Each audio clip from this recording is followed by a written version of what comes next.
Om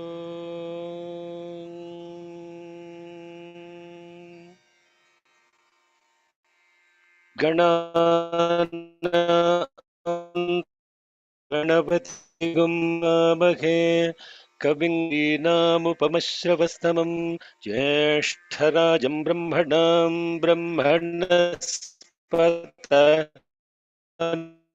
Ranvo Prano Devi Saraswati Vajebhir Vajini.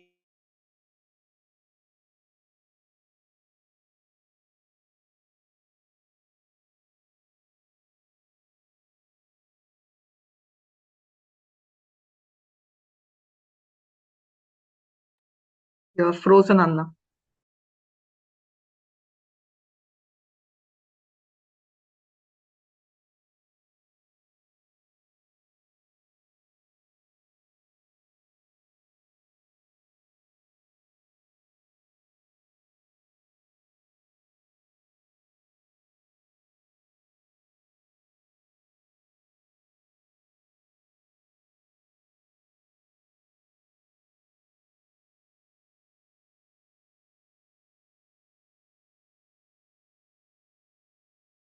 Sorry, I got disconnected. Can you all hear me okay now?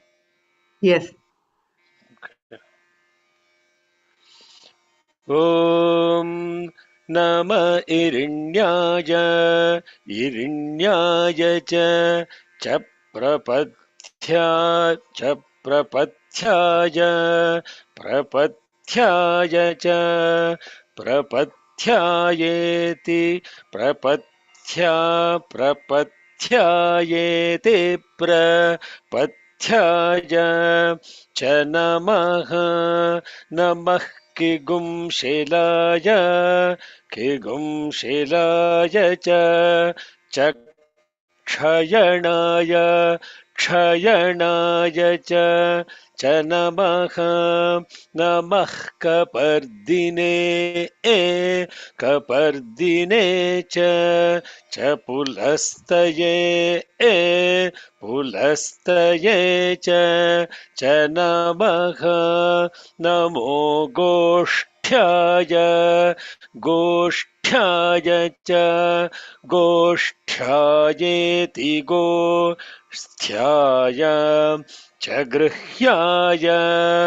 Grahyaya cha Namaha Talpyaya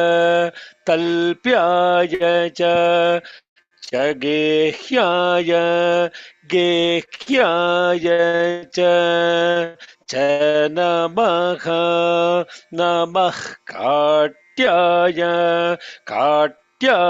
Katyaya Gahvareshtaya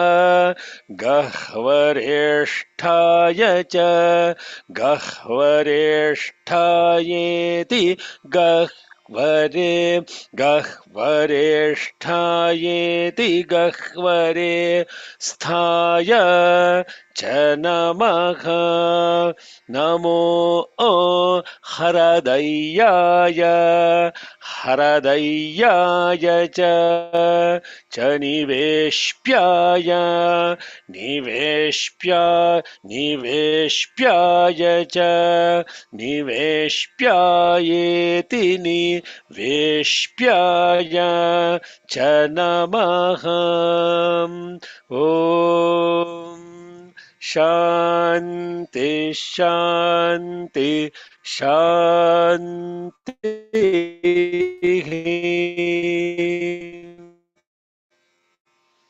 Good morning, good afternoon, good evening. Hari Om Shalom, Sai Ram, Namaste. We look at the ninth Anuvakam of Sri Rudram as Krama Patham.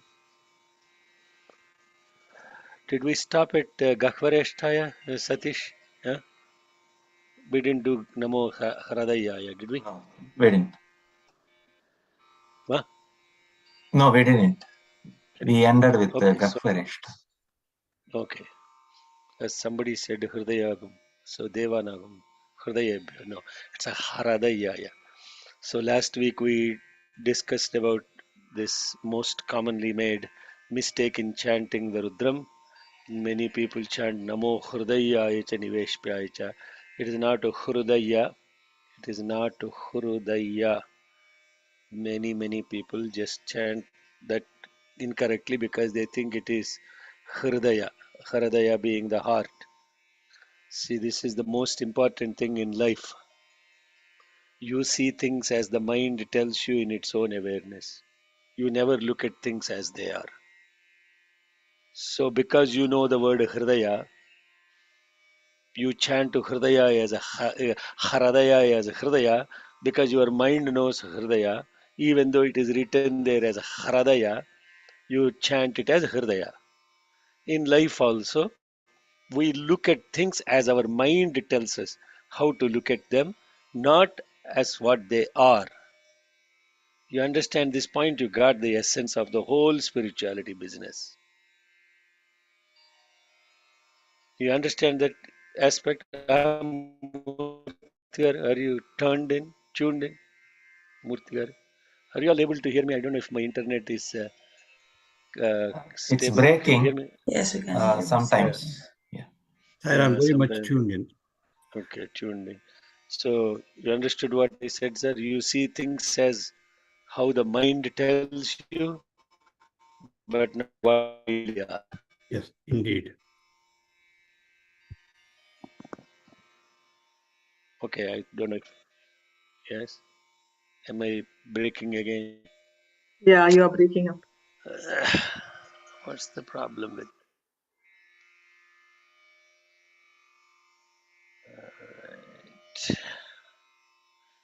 I don't know if I should switch to my hotspot. Okay, is this better or same? We'll have to see. Right now, can you hear me without break? Yeah. Okay, Satish, can you chant along with me and also open up the. You all have access to the files of Kramapatam? Yes? Yes. Not to the Okay. latest one, Uncle, I think. Okay, Sita is sharing it, so you can follow along. So we start with Namo Hradayaya. ॐ नमो हृदय्याय हृदय्याय च निवेश्प्याय निवेश्प्याय च निवेश्प्यायेति निवेश्प्याय च नमः Om Namo Hradayaya Hradayaya cha Niveshpyaya Niveshpyaya cha Niveshpyayeti Niveshpyaya cha Namaha Om Namo Hradayaya Hradayaya cha Niveshpyaya Niveshpyaya cha Niveshpyayeti Niveshpyaya cha Namaha Hradaya. Hradaya means whirlpool. It's whirlpool. Veshpya. Veshpya means water, condensed water. Niveshpyaya is condensed water as a dew drop, as a beautiful dew drop that you see. So here it is not Haradaya as in heart, it is Hradaya, Hradaya. Please, next time any of you hearing chanting, uh, please don't say Hridaya, Hradaya. And this was a mistake made by me for a long number of years as well. And So it's not that anyone is perfect. We all make mistakes. To make mistakes is human, but to correct them is divine. Okay? To correct them and not make them again is even more divine. Recognizing mistakes is one thing, but to correct them and not make them again is divine. That is divine grace. So we definitely have that in understanding our mistakes, unlearning from our mistakes, and moving forward. Niveshpyaya. Sniveshpyaya here means in the dewdrop. So what does that actually mean? Veshpya is a beautiful condensed water as a dewdrop. Whether it is a turbulent whirlpool or it's a beautifully placed dewdrop, you are the changeless in the changing. The next two words, Pam Savyaya. Of course, the Gum comes because it is Yajurvedam. Therefore, before Sa, Sha, etc., you get the Gum or the G, followed by an Anuswaram, followed by Sa, Sha, Sha, will automatically will have a either a Gum or a G.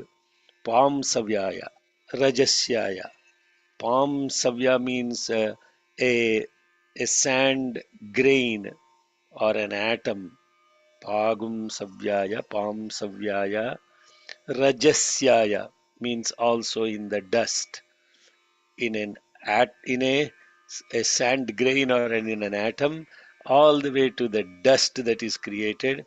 That means in the subtle or in the gross, and in the subtle, you are the changeless in the changing. Om Namah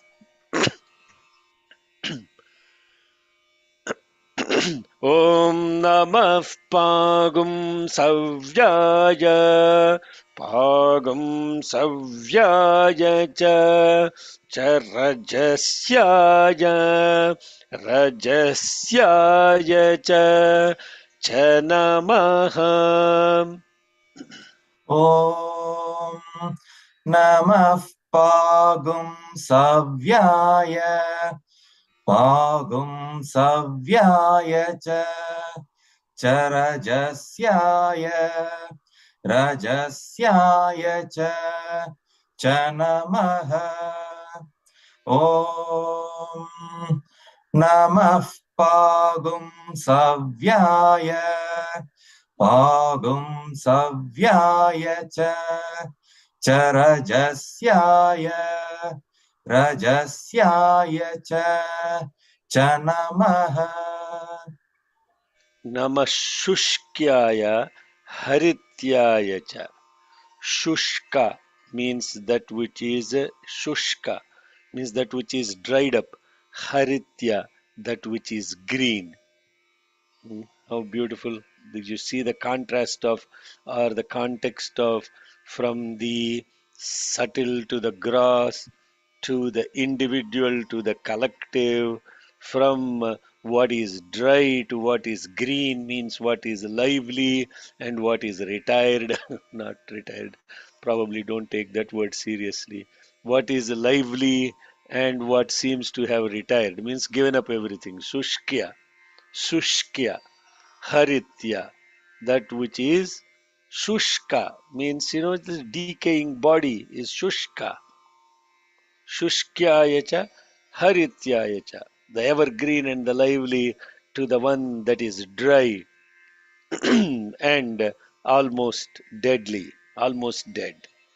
In those aspects, you are the unchanging in the changing, or the changeless in the changing. Remember the context of all of this. How we started this is ninth Anuvakam. I don't have to repeat that. Before you come to the class, you should always be in that state of presence. What did we learn last week? And therefore, you continue with that awareness. Otherwise, what will happen is there's no point in going back and repeating everything. Go to that presence of what are we talking about? Ninth Anuvakam, which is now a different journey of life compared to what has happened before 8th Anuvakam. What is life after you have united in your awareness with the infinite? How does that life look like?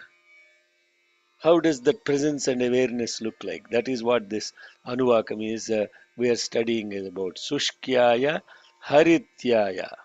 Shushkyaya Harityaya. Namasush Namasushkyaya Shushkyaya cha. So I might have said the sa instead of sha. Namashushkyaya Shushkyaya cha Harityaya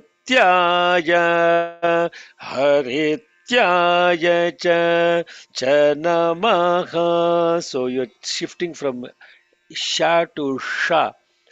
Shushkyaya Shushkyaya. See the difference in the pronunciation? You have to pay attention to that. Namashushkyaya. It is Namaha Shushkyaya. Therefore, it becomes Namashushkyaya. Om. Om Namah Shushkyaya Shushkyaya cha Harityaya Harityaya cha Namaha. Om Namah Shushkyaya Shushkyaya cha Harityaya Harityaya cha Namaha. Namo Lopyaya Lopyaya cha Cholapyaya Ulapyaya cha Namaha. Om Namo Lopyaya Lopyaya Cholapyaya Ulapyaya cha Namaha. Om Namo Lopyaya Lopyaya Cholapyaya Ulapyaya cha Namaha. Lopya means that which is manifest. Ulapya means that which is hidden. Lopya also means grass and the places where grass grows. Ulapya is where it does not grow. Those are the literal meanings of it. So, in going until this 10th Yajus in the 9th Anuvakam, these 10 yajus are conveying the beautiful concept of the changeless in the changing, where we are the changeless both in the turbulent, in the pleasant, in the subtle, in the gross, in the lively, and the so called laid back, the obvious, the hidden, etc. And this is the changeless aspect of the of and then we are going through the next anuvakam, the next suktam starts into a different theme of the same principle of the changeless in the changing. So that completes what is that, ninth yajus, 19 panasas completed in the Sri Rudram. So 19 panasas completed. How many words is that? How many words? 50. 19 panasas. How many words? 940. 950. 950. Thank you. Times 50, Sonia. Times 50. Okay. Then this next mantra is the another common most mistake committed by a lot of people. They chant Urmyaya Surmyaya because that rhymes. It is not Urmya.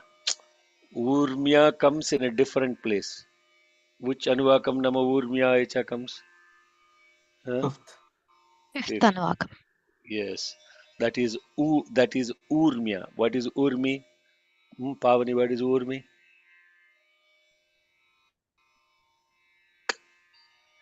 Thakaman answer చెప్పింది but అర్థం what is Urmi? Sound. Roar. No. Wave, What is wave? Yeah. Yes. Urmi is wave. What is Urvi? earth, Earth. So here Urvyaya Surmyaya cha Parnyaya Parna Sedyaya cha Parnyaya Parna Sedyaya cha. Lot also people make mistake. They say Parnaya Parna Sedya. It's not Parnaya. It is Parnyaya Parnyaya Parnya Nya Parnya Aparna Aparna. What is Parna? Aparna Parna. Have you heard the word Aparna? Yo, nobody answers, yes. huh? Who is Parana is Aparna? a leaf. Parana, I don't know. Parana is leaf. Okay, then Aparna means not a leaf, huh? Leafless. Leafless. So Parna is leaf. Aparna means leafless, huh? No, sorry. It's lifeless, right? Prana, Aparna. Oh, so Aparna means lifeless, huh? Parvati Devi is lifeless. Aparna is the name of the mother, Parvati. Aparna means lifeless, huh? She got the name because she ate leaves while doing penance to Shiva. Then she should be Parna full, no? Why Aparna? Didn't eat even leaves. And then after Ah, then taking the leaves. no, the other way around. She did not even eat anything. Aparna, Parna, Parnyaya, Parna Siddhyaya, Parnyaya, Parna Siddhyaya. Parna means leaf, that which is green. Parna Siddhya means Parna Siddhya, Parna Siddhyayeti Parna Siddhyaya, Parna Siddhyaya.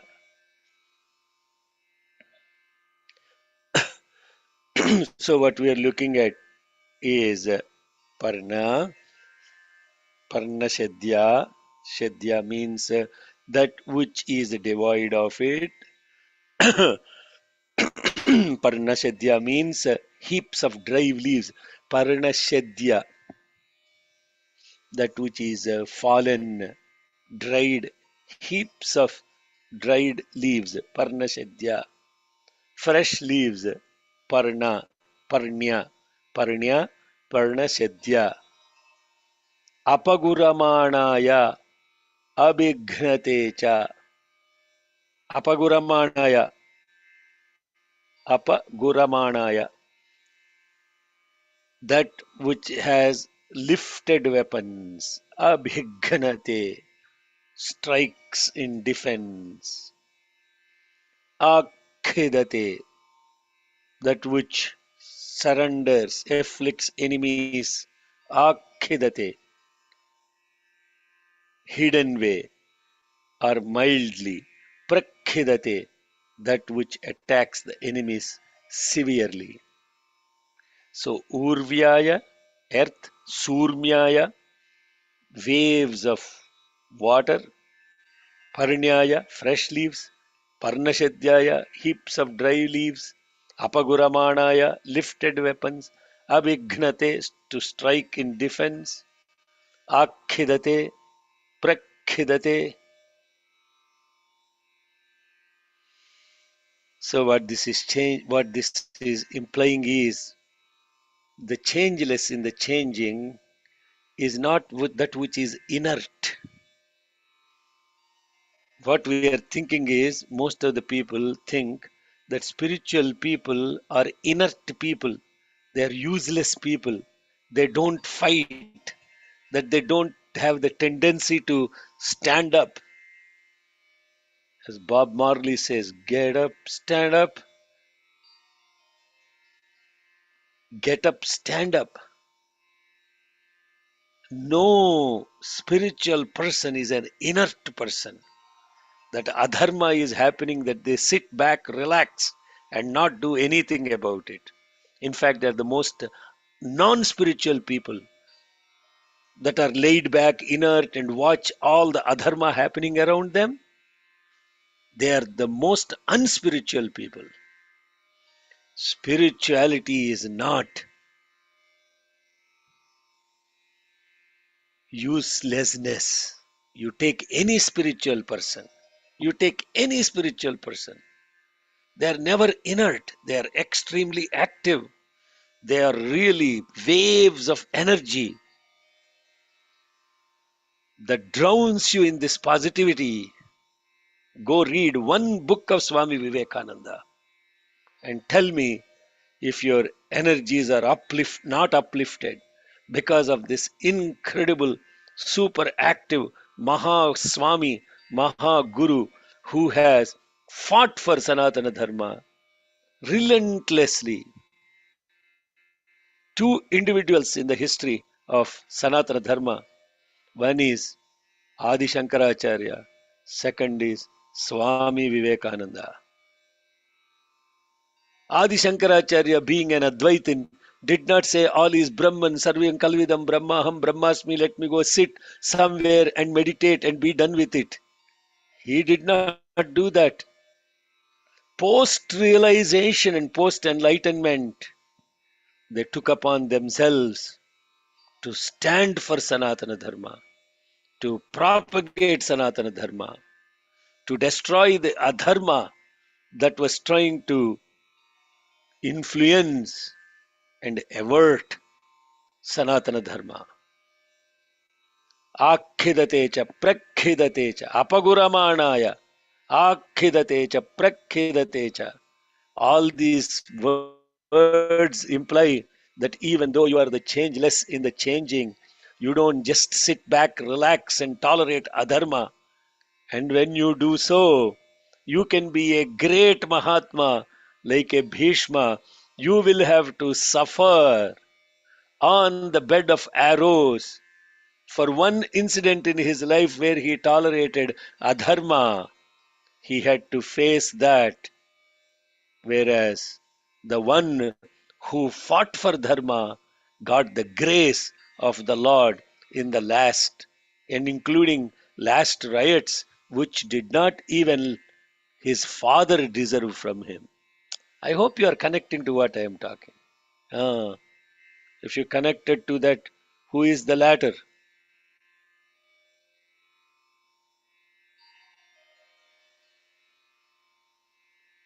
Yes, Sita.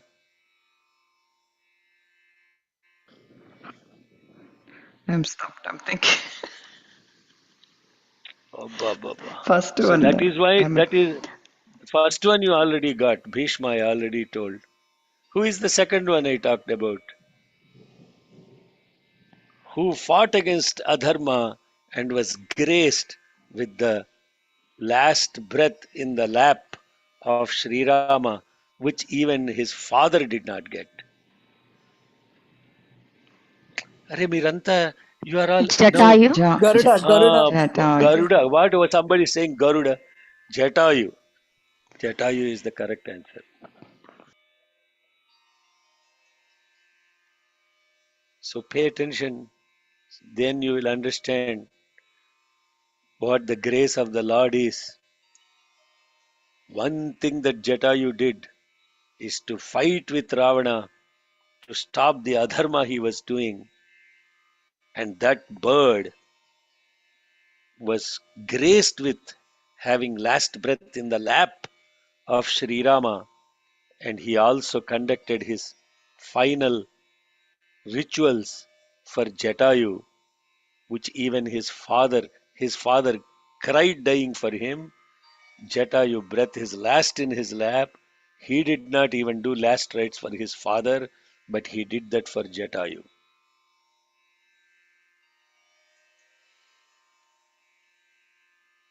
So therefore, apaguramana echa, abhignatecha, akhidate prakhidate.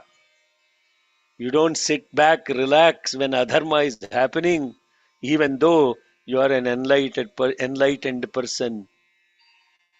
There you will do anything to fix the adharma and stop from adharma happening, especially from the demons that divide the society and destroy the fundamental values and the fabric of the society in the name of religion. Those will be destroyed as well. That is what Adi Shankara did, because the people that were propagating Buddhism were not actually propagating Buddhism.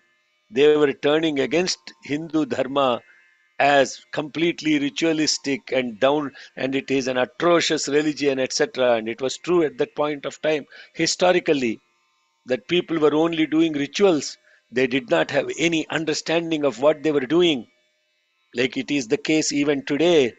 Most of the people conduct these rituals, Anushtana, Yajna, Yaga, Tapa, Japa, but they have no connection to what is the purpose of all of that stuff. And when that happened, the religion deteriorated because people were in the ignorance of conducting only rituals, did not have any connection to them.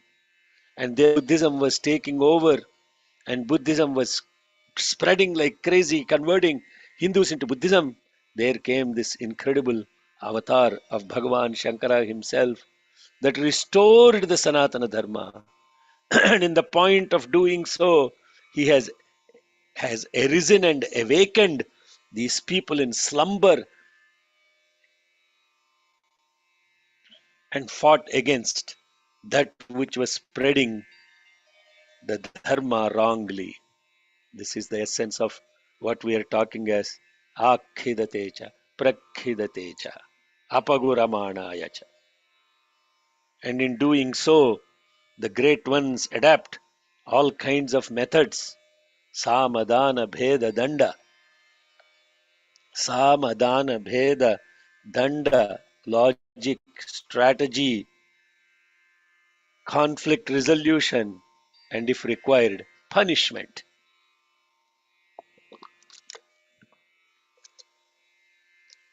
You understand what?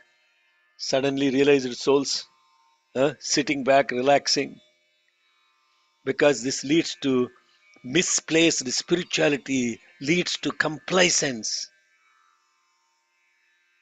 It leads to complacence. And at that point of time, you will see these beautiful incarnations, including Sri Rama himself. When he comes back from Vasishta's ashram, he was totally self-realized and self-absorbed. And in that self-absorption and knowing himself, he completely dejects the world and renunciates, goes into an exile within himself. And that's when Vishwamitra comes to remind him as his duty is to dharma samsthapana, and therefore he comes to Dasharatha, asks for Rama and Lakshmana to come with him, and at that point of time you will hear Kausalya Supraja Rama Purva Sandhya Pravartate Uttishta Narashardula Kartavyam Daivamannhikam.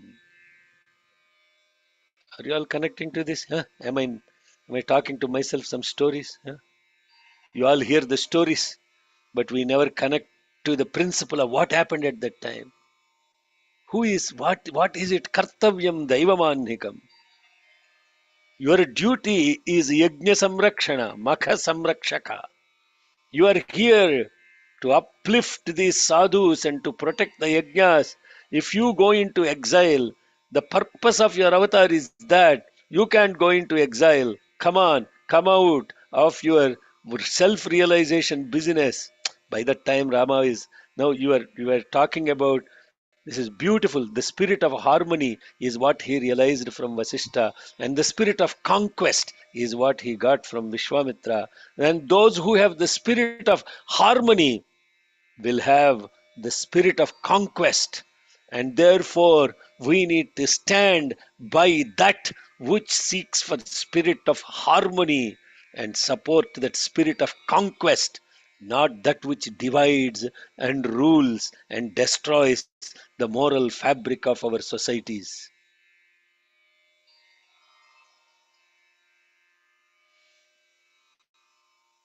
Okay, let's go into this. Apagoramana. Oh, Parnyaya. Namah Parnyaya. Parnyaya cha. Cha Parnashadhyaya. Parnashadhyaya cha. Parnashadhyayeti Parna. Shadhyaya cha Namaha. We should start from Urvia. Oh, we should start from Urvia. Okay, I forgot the earth and the wave. Okay.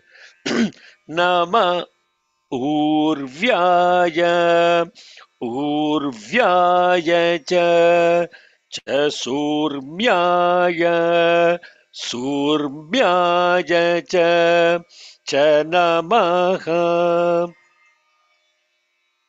Om Nama Urvyaya Urvyaya cha Surmyaya Surmyaya cha Namaha.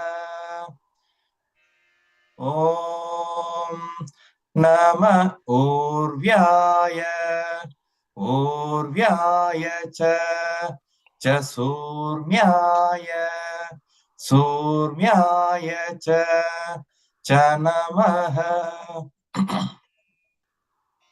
Namah Parnyaya Parnyaya cha cha Parnashadhyaya Parnashadhyaya cha Parnashadhyayeti Parna Shadhyaya cha Namaha.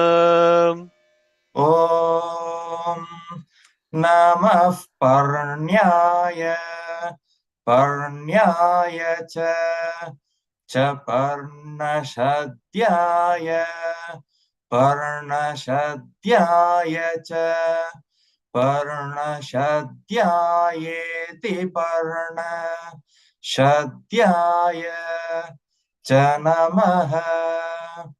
Om Namah Parnyaya Parnyaya cha Parnashadhyaya Parnashadhyaya cha Parnashadhyayeti Parna Shadhyaya cha Namaha.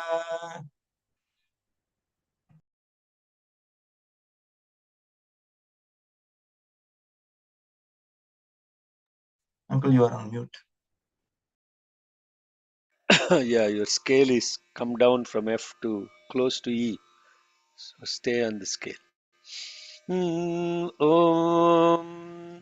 Namo Pagurama Namo Paguramanaya Apaguramanaya cha Apagurama sorry Apaguramanaya Guramana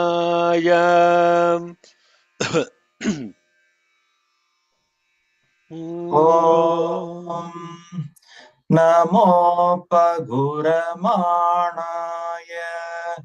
अपगुरमाणाय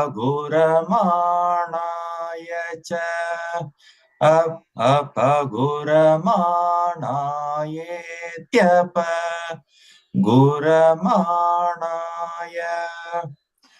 ॐ नमोपगुरमाणाय अपगुरमाणाय च अपगुरमाणायेत्यप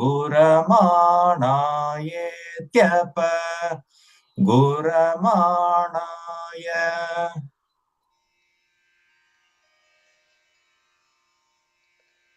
चाभिघ्नते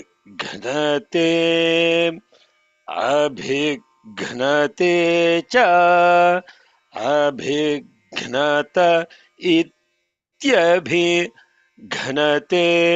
च नमः ॐ चाभिघ्नते अभिघ्नते च अभिघ्नत इत्यभिघ्नते च नमः ॐ चाभिघ्नते अभिघ्नते च अभिघ्नत इत्यभिघ्नते च नमः नम आखिदते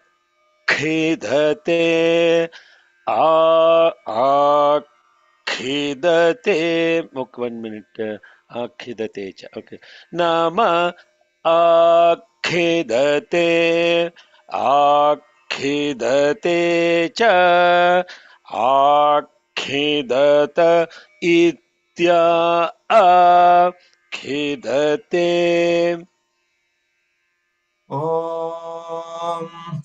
नम आखिदते आखिदते च आखिदत इत्याखिदते ॐ नम आखिदते आखिदते च आखिदत इत्याखिदते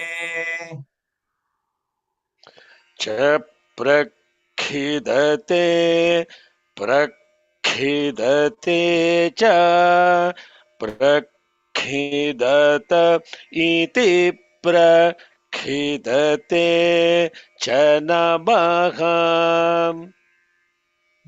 ॐ च प्रखिदते प्रखिदते च प्रखिदत इति प्रखिदते च नमः ॐ प्रखिदते च प्रखिदते प्रखिदते च प्रखिदत इति प्रखिदते च नमः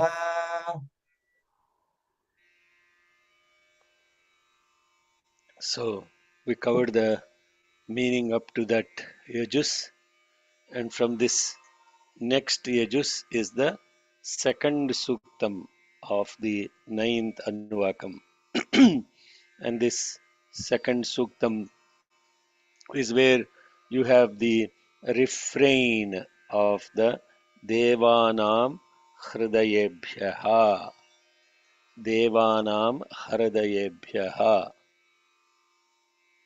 and then it gives this refrain related to namaha vaha kirikebhyaha, namaha विक्षीणकेभ्यः नमः विचिन्वत्केभ्यः नमः आनिर्हतेभ्यः नमः आमीवत्केभ्यः. And therefore the refrain devanam hridayebhyaha What Devanam Hridayebhyaha. Devanam Deva Nam Hridayebhyaha. Hridaya is the heart as it is transliterated. But Hridaya is actually, as Bhagavan Satya Sai Baba says, Brihat Daya is Hridaya. It's a very beautiful meaning. The word Hridaya is not a heart as in an organ. Hridaya is a state of being. Hridaya means Bruhat means infinite or abundant. Daya means compassion. So that one who has a Hridaya is in a state of infinite compassion. Devanam Hridayebhyaha. Now what it is, enlightened souls with this infinite compassion. So now all this what we talked about is now we are coming to what do these enlightened souls, what is the characteristic of an enlightened soul? The characteristic of an enlightened soul is infinite compassion. And this compassion is boundless, it is abundant. Even in the context of destroying an enemy, it is infinite compassion. Because those that are touched by that infinite compassion are indeed liberated because they had an opportunity to stand against this incredible luminance. And such luminance is so powerful that you would not even be able to stand in front of them. That is really incredible.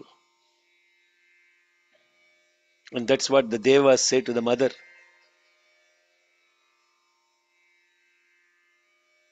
This fellow, this Mahishasura that you fought with, mother, how did he even stand before your incredible effulgence? Why did you even have to fight with that fellow? Huh? You go back and read all those slokas. Now you synthesize that in your own head. Does Rama really need to go to Lanka to kill Ravana? That Rama who knew everything, so much so where she is located, does mother have to really fight with Shumbha, Nishumba and all these demons? Devanam Hridayebhyaha. And what does this illumined beings that have this infinite compassion do? Vaha Kirikebhyaha. Kiri means race. Kirana, Kira, Rana, that which is light. Light ray is Kirana, Kirana. Dhatu is from that. Kirikebhyaha. Out of infinite compassion, what do? They spread this light across the whole universe. Kirikebhyaha. Vaha Kirikebhyaha. And Vikshinakebhyaha. Vikshinakebhyaha. Kshina means decay. Vikshina means no decay. That infinite compassion, the divine, the illumined beings in infinite compassion that have no decay, no birth, no death, no decay. Vikshenakebhyaha. Then they are vichinvatkebhyaha. Visesha Chintana Vatkebhyaha is Vichinvatkebhyaha. Vichinvat, Chinvat means the one who is supreme intellect. Chinvat, the one who has supreme logical, beautiful intellectual skills. Chinvat. Vichinvat, the one who has supreme intellectual buddhi, enlightened souls with the delightful enlightened souls with infinite compassion, and they are also nirhatebhyaha. Nirhatebhyaha. Hatebhyaha means those that could be destroyed. Nirhatebhyaha means invictus. A nirhatebhyaha means those that can never be destroyed. And those that are amivatkebhyaha, those that are always giving and forgiving. They are the Devanam Hridayebhyaha. And to all those we offer our salutations. Join the club. Namo Vaha Vaha Kirikebhyaha. Kirikebhyo Devanam Devanagam Hridayebhyaha. Hridayebhyo Namaha. Now, those are the beautiful conclusion of this. And for these next yajus, the Rishi is Bhagavan, the Chandas is Saptada Jagati, and Devata is Bhagavan. Namo Vaha Vah Kirikebhyaha Om Namo Om Namo Vah Kirikebhyaha. Om Namo Vah Kirikebhyaha. Kirikebhyo Devanam Devanagam Hridayebhyaha. Kirikebhyo Devanam Devanagam Hridayebhyaha. Kirikebhyo Devanam Devanagam Hridayebhyaha. Hridayebhyo Namaha. Hridayebhyo Namaha. Hridayebhyo Namaha. Namo Vikshinakebhyaha. Vikshinakebhyo Namaha. Namo Vikshinakebhyaha. Vikshinakebhyo Namaha. Namo Vikshinakebhyaha. Vikshinakebhyo Namaha. Vikshinakebhya iti vikshinakebyah. Vikshинakebhya iti vikshинакebhyaha. Kshinakebhyaha.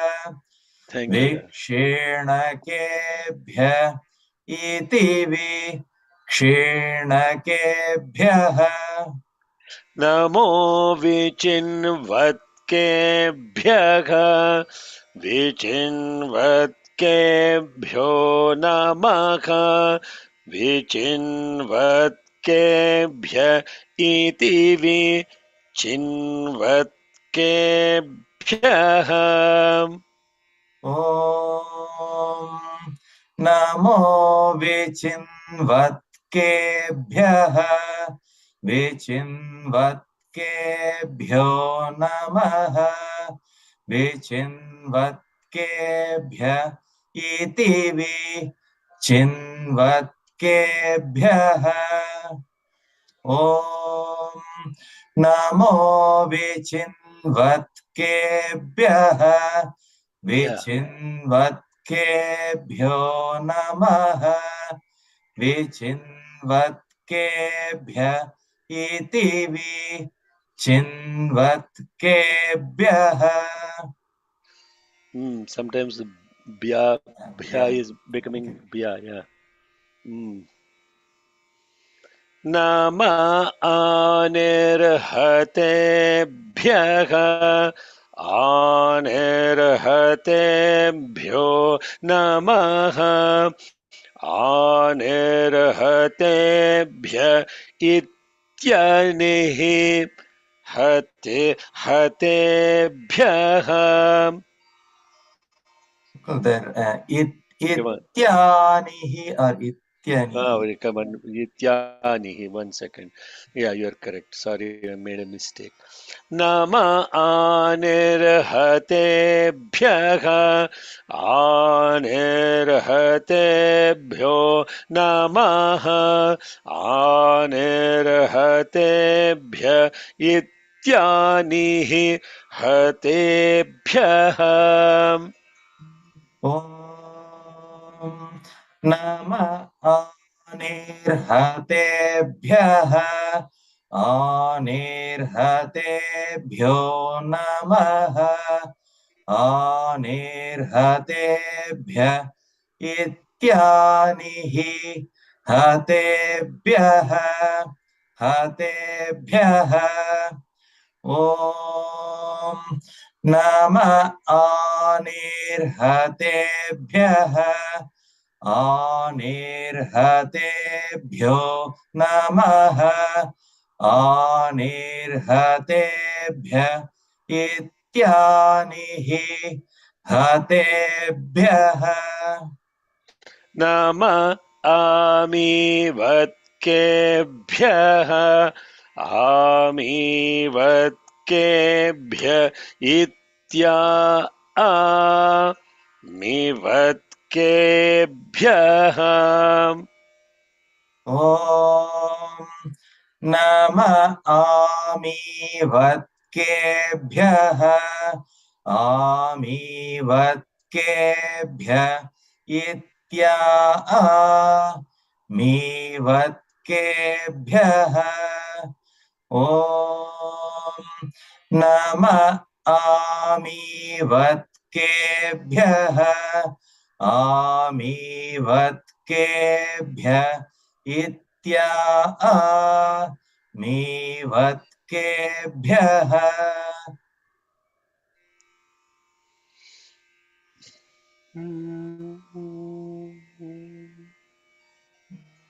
Okay.